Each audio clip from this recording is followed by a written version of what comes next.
তাদের পকেটে টাকা কম কিন্তু গল্পের ভান্ডারে ভরা। তারা বিলের জন্য ঝগড়া করে না, বরং মজা করে।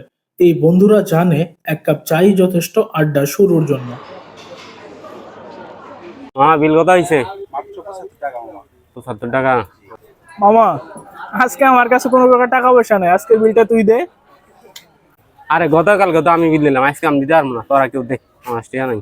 আরে আমার সব পকেট তল্লাশি করলে 1 টাকা পাবি না তুই। আচ্ছা ঠিক আছে, আমি দিচ্ছি, সমস্যা নাই। মামা, 10 টাকা বাকি থাকলো, বিলটা পরে দিয়ে যাচ্ছি। স্যার আপনাদের বিলটা বিল কত হয়েছে? 3500 টাকার মতো। আচ্ছা আমি পারবো। আচ্ছা রাখো, আমি দিয়ে দিতেছি। এই তুই রাখ, আমি দিচ্ছি।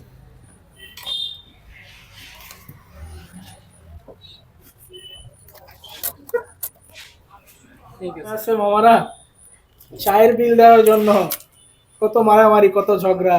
আমার কাছে নাই, তুই দে। আর আজকে বিল দেওয়ার জন্য মারামারি। টাকার অভাব নাই কারো কাছে। সময় বদলেছে, পকেট এখন টাকায় ভরা, কিন্তু টেবিলে বসা মানুষগুলো ঠিক আগের মতোই। চায়ের দোকান থেকে ক্যাফে, বন্ধুত্বটা রয়ে গেছে একই রকম অমূল্য। এই দিনগুলো সাময়িক, সময় বদলায়।